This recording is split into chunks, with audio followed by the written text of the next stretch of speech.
আসসালামু আলাইকুম। সকালে ঝামেলাগুলো শেষ করে এখন আমরা যাচ্ছি গায়ে হলুদের অনুষ্ঠানে। গায়ে হলুদের অনুষ্ঠানে শাড়ি পরার কথা ছিল, কিন্তু প্রচণ্ড গরম, এত গরমে শাড়ি পরা তো সম্ভব না। এই জন্য আমরা একটু গ্রাউন পরেছি। তো ইদানিং শাড়ি পরতে তেমন ভালো লাগে না, গ্রাউনটা পরতেই ভালো লাগে।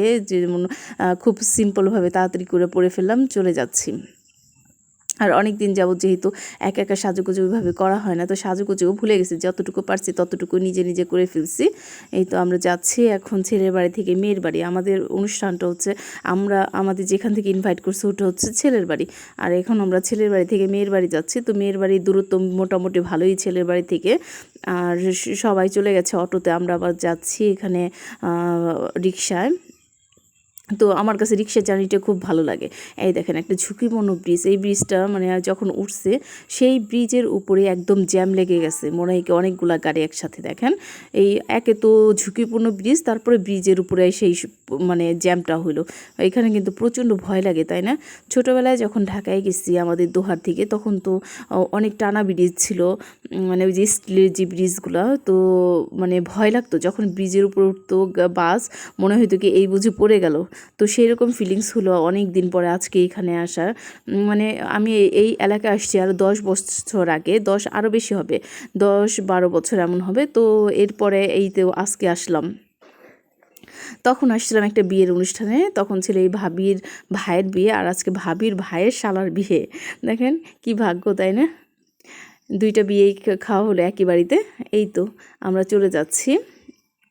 তো ছেলের বাড়ি থেকে মেয়ের বাড়ির দূরত্ব কিন্তু মোটামুটি ভালোই, আর প্রায় মানে সন্ধ্যা হয়ে আসছে, তখন হলেও আমরা চলে যাচ্ছি। তো আফিয়া আছে আমাদের সঙ্গে। দেখেন মানে অনেক জ্যাম ছিল জয়পাড়া, ওই জয়পাড়া জ্যামের কারণে আরও সন্ধ্যা হয়ে গেছে। এখন আমরা চলে আসছি ছেলের বাড়ি, মেয়ের বাড়িতে। তো এখানে মেয়ের বাড়ির মানে রাস্তার সাইডেই বাড়িটা, কিন্তু রাস্তাটা হচ্ছে অনেক ভিতরে, মেন রোডের সাথে না, একটু ভিতরের দিকে রাস্তাটা। এই তো চলে আসছি, একটু মানে মনে হলো কি একটু ফটো সেশন করি, তো এই তো ছবি তোলা হইলো। আর এখানে হলুদের জন্য সব কিছু আনা হয়ে গেছে, মানে বিভিন্ন সাজানোর জন্য যেগুলো আনে, ফল, কেক, মিষ্টি, এগুলো নিয়ে আসছে। আর যেহেতু মানে এখন তো সন্ধ্যাই হয়ে যায়, মানে 7টার দিকে প্রায়, তো আমরা যাওয়ার পরে আবার মেয়ের বাড়ি থেকে লোক যাবে ওই বাড়িতে, এই জন্য খুব তাড়াহুড়া করে সব কিছু করা হচ্ছে। তো এখান দিয়ে আমি আবার চাইলাম যে আমি একটুখানি দেখি এই ভিডিওগুলো নেই, ভালোই লাগে কিন্তু ভিডিওগুলো করতে, তাই না? এই তো মেয়ে চলে আসছে।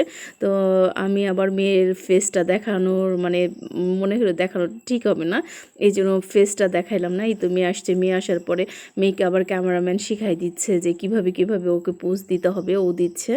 দেখেন মাশাআল্লাহ, বউটা কিন্তু অনেক সুন্দর। তো বউটার থেকেও মানে বরটা বেশি সুন্দর।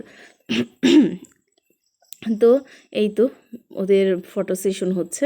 তো এখানে কিন্তু মানে এইটা মানে খুব ভালো লাগে দেখতে। তো আমরা আবার হলুদ দেওয়ার জন্য অনেক অপেক্ষা করি না ওখানেই, কারণ কি এখানে অনেক সময় লাগবে ফটো সেশন করতে। তারপরে আমাদের মানে যদি দেরি করে যায়, এই বাড়ি থেকে তো ওই বাড়িতে যাবে লোকজন, এই জন্য আমরা আর দেরি করতেছি না, আমরা চাইতেছি যে খুব তাড়াতাড়ি চলে যাই। তো ভাবি আমি চলে আসলাম ওখান থেকে, আর এখান দিয়ে ওই অন্য কয়েকজন ছিল, বেশিরভাগ লোকই চলে আসছে। দেখেন বউটা কি সুন্দর, মানে ও পোজ দিচ্ছে বিভিন্ন ইসে। তো এখানে এই শাড়িটা আমরা মানে যখন কেনাকাটা করছে, আমরা একসাথে গিয়ে কেনাকাটা করছি, ওর যত কেনাকাটাগুলো আছে। তো ও আবার জামদানি শাড়ির কথা বুঝলো, তো আমরা আবার ভাবলাম না, কাঞ্জিবরমটাই নিয়ে, ওইটাই বেশি ভালো লাগে, আর পরেও অনেক আরাম। আর বাসায় চলে আসছি, বাসায় চলে এসেই এই যে আমি আমার কাজে মানে বসে পড়ছি। তো আমি আমার কাজে বসার কারণ হচ্ছে কি, দেখেন ওই যে বলে না কাছের মানুষ সহজ পায় না, সেরকম হলো আমার অবস্থা। আমি অন্যের ড্রেস সেলাই করি, কিন্তু আমার ড্রেস সেলাই করার সময় আমার নাই। তো আজকে ভাবলাম যে যত রাতই হোক আমার ড্রেসটা আমি সেলাই করব, তারপরে আমি ঘুম আসবো। তো এখানে এই জন্যে আমার ড্রেসটা সেলাই করতেছি। তারপরেও ওই যে বলে না যে আপনার তাড়াহুড়া কাজের মানে বেশি, ভেজাল বেশি। 3টা সুই ভেঙে গেছে আমার এইটা করতে গিয়া। তো এখানে আমি তো সব পুরোপুরি ভিডিওটা নিয়ে নিই, তারপরে টুকটাক নিলাম একটুখানি যে দেখানোর জন্য। আর যেহেতু আমার একটা পেজ মানে আমি নিজেই একটা টেলারে কাজ করি, সেটা হচ্ছে দোহার সেলাই ঘর। তো আমার টেইলারে আপনারা যদি কখনো অর্ডার দিতে চান, তাহলে অবশ্যই আমার সঙ্গে যোগাযোগ করবেন। ইচ্ছা করলে আপনারা নিজেরা কাপড় মানে কিনে আমার কাছে বানাইতে দিতে পারেন। আবার যদি চান যে না আমি কাপড় আমার পছন্দ মতো কিনে দিব, সেটাও করতে পারেন। কারণ আমি বগুড়া থেকে কাপড় আনি, এনে মানে করি আপনার সেল করি।